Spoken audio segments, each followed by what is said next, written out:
Hi hello namaste. Welcome to Patil study circle. ಇವತ್ತಿನ ತರಗತಿಯಲ್ಲಿ ನಾವು GPSTR ಸಿಲೆಬಸ್ ಪ್ರಕಾರ ಫಿಸಿಕ್ಸ್ಗೆ ಸಂಬಂಧಿಸಿದಂತೆ ಚಲನೆ ಎಂಬ ಪಾಠದ ಪ್ರಮುಖ ಪ್ರಶ್ನೋತ್ತರಗಳನ್ನು ಚರ್ಚೆ ಮಾಡೋಣ. ಇನ್ಮೇಲೆ GPSTR ಸಿಲೆಬಸ್ ಪ್ರಕಾರ ಫಿಸಿಕ್ಸ್ನ ಪ್ರತಿಯೊಂದು ಪಾಠದ ಪ್ರಮುಖ ಪ್ರಶ್ನೋತ್ತರಗಳನ್ನು ನಿಮ್ಮ ಮುಂದೆ ತರಲು ಪ್ರಯತ್ನಿಸುತ್ತೇನೆ. ಹಾಗಾದರೆ ಇವತ್ತಿನ ತರಗತಿಯಲ್ಲಿ ಚಲನೆ ಎಂಬ ಅಧ್ಯಾಯದ ಪ್ರಮುಖ ಪ್ರಶ್ನೋತ್ತರಗಳನ್ನು ಚರ್ಚೆ ಮಾಡೋಣ.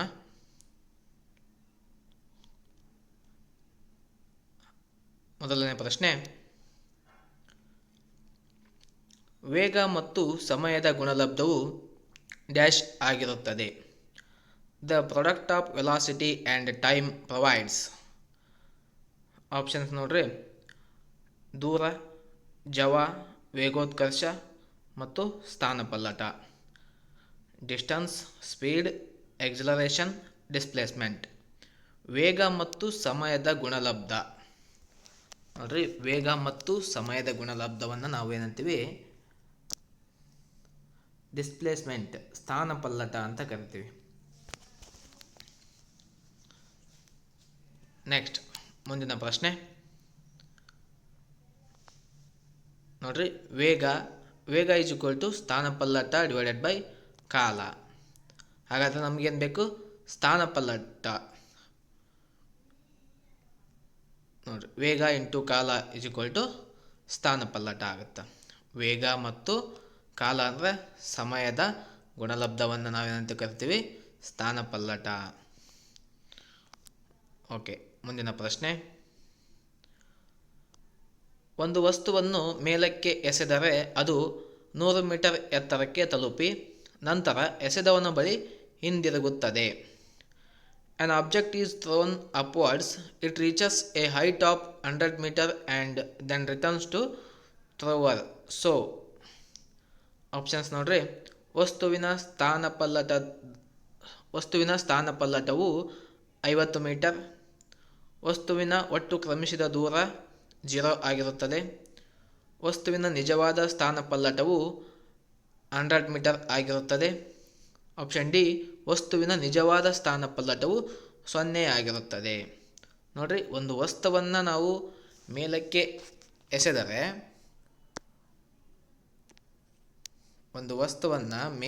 ಎಸೆದರೆ ಅದು 100 ಮೀಟರ್ ಎತ್ತರಕ್ಕೆ ತಲುಪಿ ನಂತರ ಎಸೆದವನ ಬಳಿ ಹಿಂದಿರುಗುತ್ತದೆ. ಹಾಗಾದರೆ ಇಲ್ಲಿ ಏನಾಯಿತು? ನೋಡ್ರಿ, ಇಲ್ಲಿ ಸ್ಥಾನಪಲ್ಲಟ ಏನಾಗುತ್ತಾ? ವಸ್ತುವಿನ ಸ್ಥಾನಪಲ್ಲಟವು 0 ಆಗಿರುತ್ತದೆ. Option D. ಹಾಗಾದರೆ ಸ್ಥಾನಪಲ್ಲಟ ಅಂದರೆ ನೋಡ್ರಿ, ನೀವು ಈಗ ಮನೆಯಿಂದ ಶಾಲೆಗೆ ಹೋಗ್ಬೇಕು, ಹೌದಾ? ಮನೆಯಿಂದ ಶಾಲೆಗೆ 500 ಮೀಟ್ರ್, ಹೌದಾ? ಆದರೆ ನೀವು ಮನೆಯಿಂದ ಡೈರೆಕ್ಟಾಗಿ ಸ್ಕೂಲಿಗೆ ಹೋಗಲ್ಲ. ನಿಮ್ಮ ಮನೆಯಿಂದ ನಿಮ್ಮ ಫ್ರೆಂಡ್ ಮನೆಗೆ ಹೋಗ್ತಾರೆ, ನಿಮ್ಮ ಫ್ರೆಂಡ್ ಮನೆಯಿಂದ ಇನ್ನೊಂದು ಯಾವುದೋ ಅಂಗಡಿಗೆ ಹೋಗ್ತಾರೆ, ಅಲ್ಲಿಂದ ಸ್ಕೂಲಿಗೆ ಹೋಗ್ತಾರೆ. ಹಾಗಾದರೆ ನೀವು ಇದೆಲ್ಲ ಏನಾಗುತ್ತದೆ? ಇದು ಚಲಿಸಿದ ದೂರ. ಹಾಗಾದರೆ ಮನೆಯಿಂದ ಶಾಲೆಗಿರುವಂಥ ದೂರ 500 ಮೀಟ್ರ್. ಇದೇನಾಗುತ್ತಾ? ಸ್ಥಾನಪಲ್ಲಟ ಆಗುತ್ತೆ. ಹಾಗಾದರೆ ನೀವು ಇಲ್ಲಿಂದ ಫ್ರೆಂಡ್ ಮನೆಗೆ ಹೋಗಿ ಅಂಗಡಿಗೆ ಹೋಗಿ ಇಲ್ಲಿ ಸ್ಕೂಲ್ಗೆ ಹೋಗಿದ್ದು ಇದು 500 ಮೀಟ್ರ್, ಇದು ಒಂದು 500 ಮೀಟ್ರ್, ಇದು ಒಂದು 500 ಮೀಟ್ರ್. ಇದು ಎಷ್ಟಾಗುತ್ತಾ? 1.5 ಕಿಲೋಮೀಟ್ರ್ ಆಗುತ್ತಾ. ಆದರೆ ಮನೆಯಿಂದ ಶಾಲೆಗಿರುವಂಥ ದೂರ 500 ಮೀಟ್ರ್. ಇದು ಸ್ಥಾನಪಲ್ಲಟ, ಡಿಸ್ಪ್ಲೇಸ್ಮೆಂಟ್.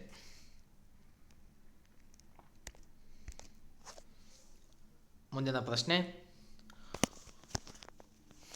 ವಸ್ತುವಿನ ವೇಗೋತ್ಕರ್ಷವು ಪ್ರತಿ ಯೂನಿಟ್ ಸಮಯದೊಂದಿಗೆ ಡ್ಯಾಶ್ದಲ್ಲಾಗುವ ಬದಲಾವಣೆಯಾಗಿದೆ. The acceleration of on object is the change in its dash per unit time. ಈ ಪ್ರಶ್ನೆಗೆ ಸರಿಯಾದಂಥ ಉತ್ತರ ಆಪ್ಷನ್ ಎ, ವೇಗ. ನೆಕ್ಸ್ಟ್ ಮುಂದಿನ ಪ್ರಶ್ನೆ, ಒಂದು ವಸ್ತುವಿನ ವೇಗವನ್ನು ಸಮಯದೊಂದಿಗೆ ತೋರಿಸುವ ನಕ್ಷೆಯನ್ನು ಡ್ಯಾಶ್ ಎಂದು ಕರೆಯುವರು.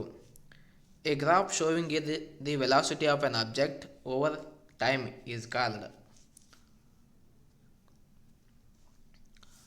ಆಪ್ಷನ್ ಎ ವೇಗ ಸಮಯ ನಕ್ಷೆ, ಆಪ್ಷನ್ ಬಿ ವೇಗ ಸ್ಥಾನಪಲ್ಲಟ, ಆಪ್ಷನ್ ಸಿ ವೇಗ ಜವದ ನಕ್ಷೆ, ಆಪ್ಷನ್ ಡಿ ವೇಗ ದೂರ ನಕ್ಷೆ. ಈ ಪ್ರಶ್ನೆಗೆ ಸರಿಯಾದಂಥ ಉತ್ತರ ಆಪ್ಷನ್ ಎ ವೇಗ ಸಮಯ ನಕ್ಷೆ. ವೇಗ ಸಮಯ ನಕ್ಷೆ ಗ್ರಾಫ್ ಹೆಂಗಿರುತ್ತೆ ನೋಡ್ರಿ, ಇದು ವೇಗ ವೆಲಾಸಿಟಿ, ಇದು ಟೈಮ್ ಕಾಲ.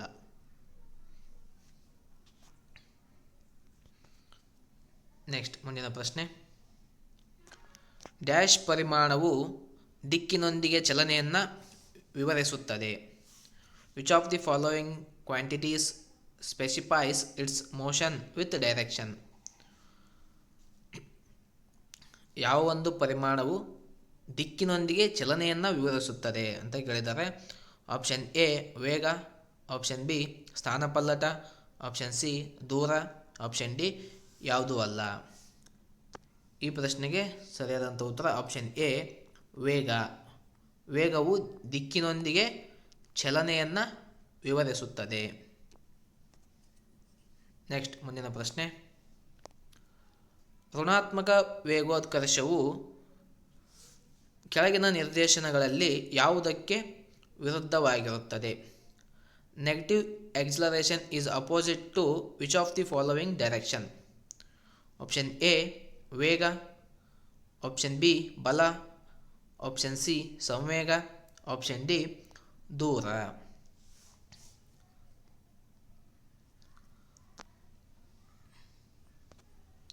ನೋಡ್ರಿ, ಈ ಪ್ರಶ್ನೆಗೆ ಸರಿಯಾದ ಉತ್ತರ ಆಪ್ಷನ್ ಎ ವೇಗ. ಋಣಾತ್ಮಕ ವೇಗೋತ್ಕರ್ಷ ವೇಗಕ್ಕೆ ವಿರುದ್ಧವಾಗಿರುತ್ತದೆ. ಹೌದಾ, ನಾವು ಎಕ್ಸಲರೇಷನ್ನ ಜಾಸ್ತಿ ಮಾಡಿದಾಗ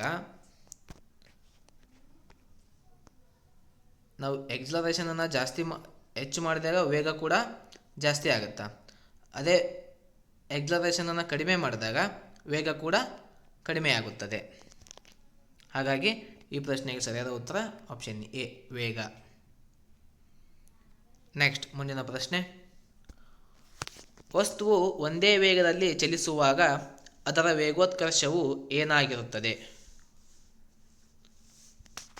ನೋಡ್ರಿ, ಯಾವುದೇ ಒಂದು ವಸ್ತು ಒಂದೇ ವೇಗದಲ್ಲಿ ಚಲಿಸುವಾಗ ಅದರ ಎಕ್ಸಲರೇಷನ್ ಏನಾಗಿರುತ್ತದೆ.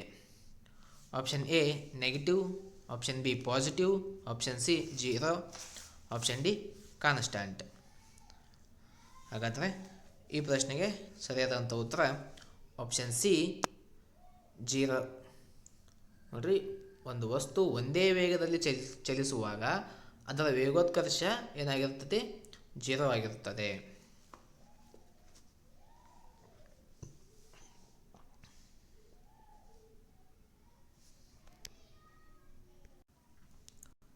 ಉದಾಹರಣೆ ನೋಡ್ರಿ, ಒಂದು ವಾಹನ 1 ಅವರಲ್ಲಿ 10 ಕಿಲೋಮೀಟ್ರ್, ಇನ್ನೊಂದು ಅವರಲ್ಲಿ ಮತ್ತೆ 10 ಕಿಲೋಮೀಟ್ರ್, ಮತ್ತೆ 1 ಅವರಲ್ಲಿ ಅದೇ 10 ಕಿಲೋಮೀಟ್ರ್, ಒಂದೊಂದು ಅವರಲ್ಲಿ ಕೂಡ 10 ಕಿಲೋಮೀಟ್ರ್ ಏನು ಮಾಡಿದೆ, ಇದು ಚಲಿಸಿದೆ. ಹಾಗಾಗಿ ಇದೇನಾಗುತ್ತೆ, ಇಲ್ಲಿ ವೇಗದಲ್ಲಿ ಯಾವುದೇ ಬದಲಾವಣೆ ಆಗಿಲ್ಲ.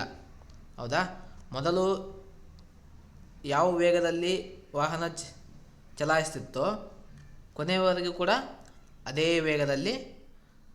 ಅಷ್ಟೇ ವೇಗದಲ್ಲಿ ಚಲಿಸ್ತಾ ಇದೆ. ಹಾಗಾಗಿ ಇಲ್ಲಿ ವೇಗೋತ್ಕರ್ಷ ಏನಾಗಿರ್ತದೆ, 0 ಆಗಿರುತ್ತದೆ. ನೆಕ್ಸ್ಟ್ ಮುಂದಿನ ಪ್ರಶ್ನೆ, ಕೆಳಗಿನ ಹೇಳಿಕೆಗಳಲ್ಲಿ ಯಾವುದು ಸರಿ. ನೇರ ರಸ್ತೆಯಲ್ಲಿ ಸ್ಥಿರ ವೇಗೋತ್ಕರ್ಷದೊಂದಿಗೆ ಚಲನೆಯಲ್ಲಿರುವ ಕಾರು. ನೋಡ್ರಿ, ಒಂದು ನೇರ ರಸ್ತೆಯಲ್ಲಿ ಸ್ಥಿರ ವೇಗೋತ್ಕರ್ಷದೊಂದಿಗೆ ಚಲನೆಯಲ್ಲಿರುವ ಕಾರು. ಆಪ್ಷನ್ ಎ ಕಾರಿನ ವೇಗೋತ್ಕರ್ಷ 0, ಆಪ್ಷನ್ ಬಿ ಕಾರಿನ ವೇಗವು 0, ಆಪ್ಷನ್ ಸಿ ಕಾರಿನ ವೇಗೋತ್ಕರ್ಷವು ಸ್ಥಿರವಾಗಿ ಬದಲಾಗುತ್ತಿದೆ, ಆಪ್ಷನ್ ಡಿ ಕಾರಿನ ವೇಗವು ಸ್ಥಿರವಾಗಿ ಬದಲಾಗುತ್ತಿದೆ. ಹಾಗಾದರೆ ಈ ಪ್ರಶ್ನೆಗೆ ಸರಿಯಾದಂಥ ಉತ್ತರ ಆಪ್ಷನ್ ಡಿ, ಕಾರಿನ ವೇಗವು ಸ್ಥಿರವಾಗಿ ಬದಲಾಗುತ್ತಿದೆ.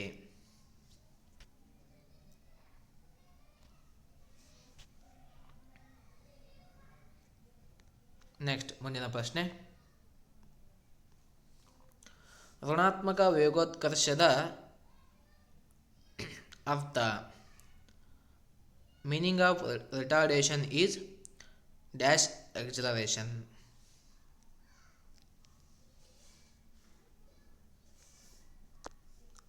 ಈ ಪ್ರಶ್ನೆಗೆ ಸರಿಯಾದಂಥ ಉತ್ತರ ನೆಗೆಟಿವ್, ಋಣಾತ್ಮಕ ವೇಗೋತ್ಕರ್ಷ ಅಂತೀವಿ. ಋಣಾತ್ಮಕ ವೇಗೋತ್ಕರ್ಷ ಅರ್ಥ ಋಣಾತ್ಮಕ ವೇಗೋತ್ಕರ್ಷ ನೆಗೆಟಿವ್ ಆಗಿರುತ್ತದೆ.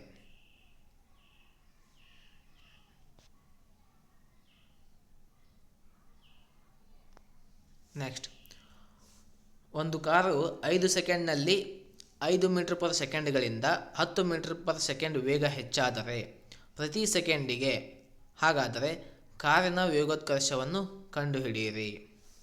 ನೋಡ್ರಿ, ಒಂದು ಕಾರು 5 ಸೆಕೆಂಡ್ನಲ್ಲಿ 5 ಮೀಟರ್ ಪರ್ ಸೆಕೆಂಡ್ಗಳಿಂದ 10 ಮೀಟರ್ ಪರ್ ಸೆಕೆಂಡ್ ವೇಗ ಹೆಚ್ಚಾದರೆ ಪ್ರತಿ ಸೆಕೆಂಡಿಗೆ, ಹಾಗಾದರೆ ಕಾರಿನ ವೇಗೋತ್ಕರ್ಷವನ್ನು ಕಂಡುಹಿಡಿಯಿರಿ. ಇಲ್ಲಿ ಮೊದಲು ಏನೇನು ಕೊಟ್ಟಿದ್ದಾರೆ ಅದನ್ನ ಬರ್ಕೊಳ್ರಿ. ಏನು ಕೊಟ್ಟಿದ್ದಾರೆ? ಟೈಮ್ ಎಷ್ಟು ಕೊಟ್ಟಿದ್ದಾರೆ? 5 second. Next, initial velocity 5 metre per second. Next, final velocity 10 metre per second. ನಾವಿಲ್ಲಿ ವೇಗೋತ್ಕರ್ಷವನ್ನು ಕಂಡುಹಿಡಿಬೇಕು, ಎಕ್ಸಲರೇಷನನ್ನು. ಹಾಗಾದರೆ ವೇಗೋತ್ಕರ್ಷವನ್ನು ಕಂಡುಹಿಡಿಯುವಂಥ ಸೂತ್ರ a is equal to v minus u divided by t. ಹಾಗಾದರೆ ಅಲ್ಲಿ ಕೊಟ್ಟಿರುವಂತಹ ವ್ಯಾಲ್ಯೂಸನ್ನು ಇಲ್ಲಿ ಹಾಕಿದ್ರೆ ಏನಾಗುತ್ತಾ? 10 - 5 divided by 5 is equal to ಎಷ್ಟಾಗುತ್ತೆ? 1 ಮೀಟರ್ ಪರ್ ಸೆಕೆಂಡ್ ಸ್ಕ್ವಯರ್. ಹಾಗಾದರೆ ಈ ಪ್ರಶ್ನೆಗೆ ಸರಿಯಾದಂಥ ಉತ್ತರ option D, 1 metre per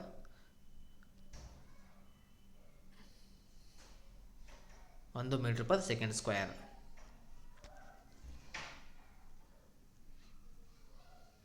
next ಮುಂದಿನ ಪ್ರಶ್ನೆ, ವಿಶ್ರಾಂತಿಯಿಂದ ಪ್ರಾರಂಭಿಸಿದ ಸುನಿಲ್ ಕಾರಿನ ವೇಗವು 10 ಸೆಕೆಂಡ್ನಲ್ಲಿ 20 ಮೀಟರ್ ಪರ್ ಸೆಕೆಂಡ್ ವೇಗವನ್ನು ಪಡೆದುಕೊಳ್ಳುತ್ತದೆ. ಹಾಗಾದರೆ ಕಾರಿನ ವೇಗೋತ್ಕರ್ಷವನ್ನು ಕಂಡುಹಿಡಿಯಿರಿ. ನೋಡ್ರಿ, ಇಲ್ಲಿ ಏನೇನು ಕೊಟ್ಟಿದ್ದಾರೆ? ಟೈಮ್ ಕೊಟ್ಟಿದ್ದಾರೆ, ಇನಿಷಿಯಲ್ ವೆಲಾಸಿಟಿ ಕೊಟ್ಟಾರೆ,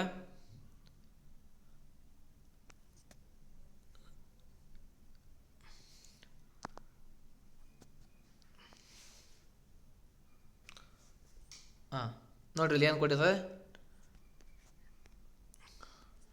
ಟೈಮ್ ಕೊಟ್ಟಿದ್ದಾರೆ 10 ಸೆಕೆಂಡು. ನೆಕ್ಸ್ಟ್, ಇನಿಷಿಯಲ್ ವೆಲಾಸಿಟಿಯನ್ನು ಕೊಟ್ಟಿಲ್ಲ, ಹಾಗಾಗಿ ಅದು 0. Next, final velocity 20 metre per second. Next, ನಾವು ಕಂಡುಹಿಡಬೇಕಾಗಿದ್ದು ಎಕ್ಸಲರೇಷನ್. ಹಾಗಾದರೆ ಎಕ್ಸಲರೇಷನ್ನ ಕಂಡುಹಿಡಿಯಲು ಬಳಸುವಂತಹ ಸೂತ್ರ a is equal to v minus u divided by t. ಹಾಗಾದರೆ ಇಲ್ಲಿ ಕೊಟ್ಟಿರುವಂಥ ವ್ಯಾಲ್ಯೂಸನ್ನು ಹಾಕಿದ್ರೆ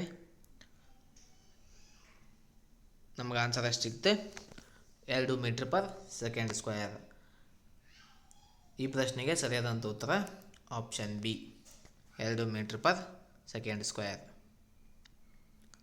ನೆಕ್ಸ್ಟ್ ಮುಂದಿನ ಪ್ರಶ್ನೆ, ಕೆಳಗಿನ ದೂರ ಕಾಲನಕ್ಷೆಗಳಲ್ಲಿ ಯಾವುದು ಸ್ಥಿರವಾದ ಜವದೊಂದಿಗೆ ಚಲಿಸುತ್ತಿರುವ ಕಾರಿನ ಚಲನೆಯನ್ನು ತೋರಿಸುತ್ತದೆ?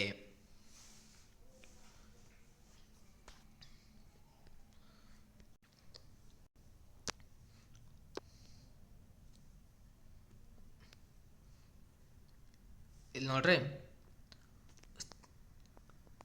ದೂರ ಮತ್ತು ಕಾಲನಕ್ಷೆ, ದೂರ ಕಾಲ. ಹಾಗಾದರೆ ಸ್ಥಿರವಾದ ಜವದೊಂದಿಗೆ ಚಲಿಸುತ್ತಿರುವ ಕಾರು ಅಂದರೆ ಸ್ಥಿರವಾದ ಅಂದರೆ 1 ಸೆಕೆಂಡಿಗೆ 1 ಮೀಟ್ರು, 2 ಸೆಕೆಂಡಿಗೆ 2 ಮೀಟ್ರು, 3 ಸೆಕೆಂಡಿಗೆ 3 ಮೀಟ್ರ್. ಹಾಗಾದರೆ 1 ಸೆಕೆಂಡ್ಗೆ 1 ಮೀಟ್ರ್, 2 ಸೆಕೆಂಡ್ಗೆ 2 ಮೀಟ್ರ್, 3 ಸೆಕೆಂಡ್ಗೆ 3 ಮೀಟ್ರ್. ಹಾಗಾದರೆ ಈ ಬಿಂದುಗಳನ್ನು ಸೇರಿಸಿದಾಗ ನಮಗೇನಾಗುತ್ತಾ ಈ ರೀತಿಯಾದಂತಹ ಒಂದು ಗ್ರಾಫ್ ಸಿಗುತ್ತಾ. ಹಾಗಾದರೆ ಈ ಚಿತ್ರಗಳಲ್ಲಿ ಈ ಆಯ್ಕೆಗಳಲ್ಲಿ option A is the right answer. Next ಮುಂದಿನ ಪ್ರಶ್ನೆ, ಏಕರೂಪವಲ್ಲದ ವೇಗೋತ್ಕರ್ಷವನ್ನು ಹೊಂದಿದ ಕಾಯದ ಚಲನೆಯನ್ನು ಪ್ರತಿನಿಧಿಸುವ ವೇಗ ಕಾಲ ನಕ್ಷೆ, ನಾನ್ ಯೂನಿಫಾರ್ಮ್ ಎಕ್ಸಲರೇಷನ್ ಗ್ರಾಫ್. ನೋಡ್ರಿ, ಏಕರೂಪವಲ್ಲದ ವೇಗೋತ್ಕರ್ಷವನ್ನು ಹೊಂದಿದ ಅಂತ ಕೇಳಿದ್ದಾರೆ. ಹಾಗಾದರೆ ನೋಡ್ರಿ,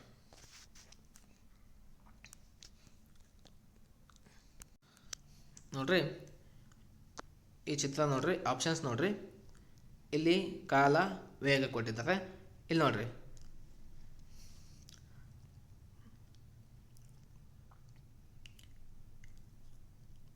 ಇಲ್ಲಿ ಎಕ್ಸಲರೇಷನ್ ಇಲ್ಲಿಂದ ಇಲ್ಲಿಗೆ ಏನಾಗಿದೆ, ಇಲ್ಲಿ ವೇಗೋತ್ಕರ್ಷ ಇನ್ಕ್ರೀಸ್ ಆಗಿದೆ, ಹೌದಾ. ಇಲ್ಲಿ ವೇಗೋತ್ಕರ್ಷ ಡಿಕ್ರೀಸ್ ಆಗಿದೆ. ಇಲ್ಲಿ ನೋಡ್ರಿ, ವೇಗೋತ್ಕರ್ಷ ಕಾನ್ಸ್ಟಂಟ್ ಐತಿ ಇಲ್ಲಿ, ಹೌದಾ. ಹಾಗಾದರೆ ಆಪ್ಷನ್ ಸಿ ನೋಡ್ರಿ, ವೇಗೋತ್ಕರ್ಷ ಒಂದ್ಸಲ ಇನ್ಕ್ರೀಸ್ ಆಗಿದೆ, ಒಂದ್ಸಲ ಡಿಕ್ರೀಸ್ ಆಗಿದೆ ಮತ್ತು ಇನ್ಕ್ರೀಸ್ ಆಗಿದೆ. ಹಾಗಾದರೆ ಇದೇನು ಏಕರೂಪವಲ್ಲದ ವೇಗೋತ್ಕರ್ಷ. Option C is the right answer.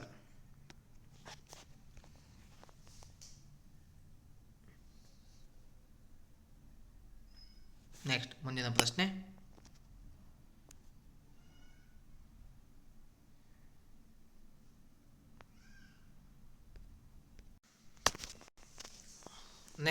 ಪ್ರಶ್ನೆ, the ratio of displacement to the distance is.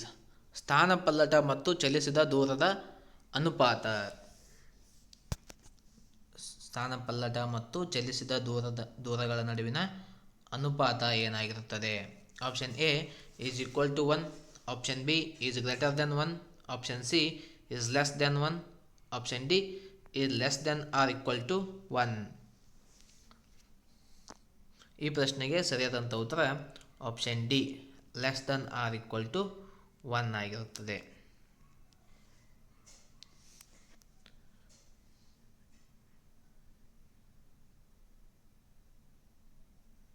Next ಮುಂದಿನ ಪ್ರಶ್ನೆ, ವಾಹನಗಳಲ್ಲಿರುವ ಓಡೋಮೀಟರ್ ಏನನ್ನು ಅಳೆಯುತ್ತದೆ. ನಾವು ಸಾಮಾನ್ಯವಾಗಿ ವಾಹನಗಳಲ್ಲಿ ನೋಡುವಂತಹ ಓಡೋಮೀಟರ್ ಏನನ್ನು ಅಳೆಯುತ್ತದೆ. ಆಪ್ಷನ್ ಎ ಕ್ರಮಿಸಿದ ದೂರ, ಆಪ್ಷನ್ ಬಿ ಸ್ಥಾನಪಲ್ಲಟ, ಆಪ್ಷನ್ ಸಿ ದಿಕ್ಕು, ಆಪ್ಷನ್ ಡಿ ಜವ. ಹಾಗಾದರೆ ಈ ಪ್ರಶ್ನೆಗೆ ಸರಿಯಾದಂಥ ಉತ್ತರ ಆಪ್ಷನ್ ಎ ಕ್ರಮಿಸಿದ ದೂರ. ನೆಕ್ಸ್ಟ್ ಮುಂದಿನ ಪ್ರಶ್ನೆ, ವೇಗ ಸಮಯ ಇಳಿಜಾರಿನ ಗ್ರಾಫ್ ಏನನ್ನು ತೋರಿಸುತ್ತದೆ.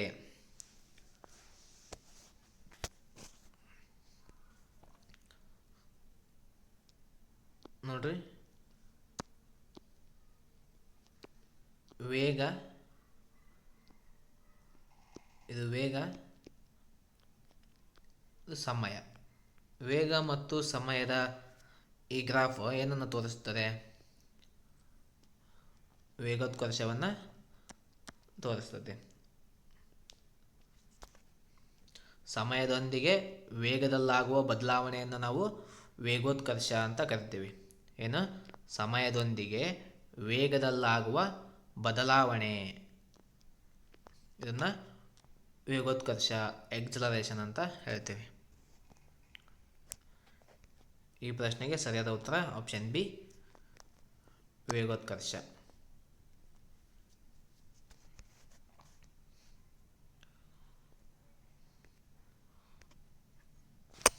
ಓಕೆ, ಇವತ್ತಿನ ತರಗತಿಯಲ್ಲಿ ಚಲನೆ ಎಂಬ ಅಧ್ಯಾಯಕ್ಕೆ ಸಂಬಂಧಿಸಿದಂತೆ 16 ಪ್ರಶ್ನೋತ್ತರಗಳನ್ನು ಚರ್ಚೆ ಮಾಡಿದ್ದೇವೆ. ಇನ್ನೂ ಪ್ರಮುಖವಾದ ಪ್ರಶ್ನೆಗಳನ್ನು ಮುಂದಿನ ತರಗತಿಯಲ್ಲಿ ನಿಮ್ಮ ಮುಂದೆ ತಗೊಂಡು ಬರ್ತೀನಿ ಅಂತ ಹೇಳ್ತಾ ಇವತ್ತಿನ ತರಗತಿಯನ್ನು ಇಲ್ಲಿಗೆ ಮುಕ್ತಾಯ ಮಾಡೋಣ. ಧನ್ಯವಾದಗಳು.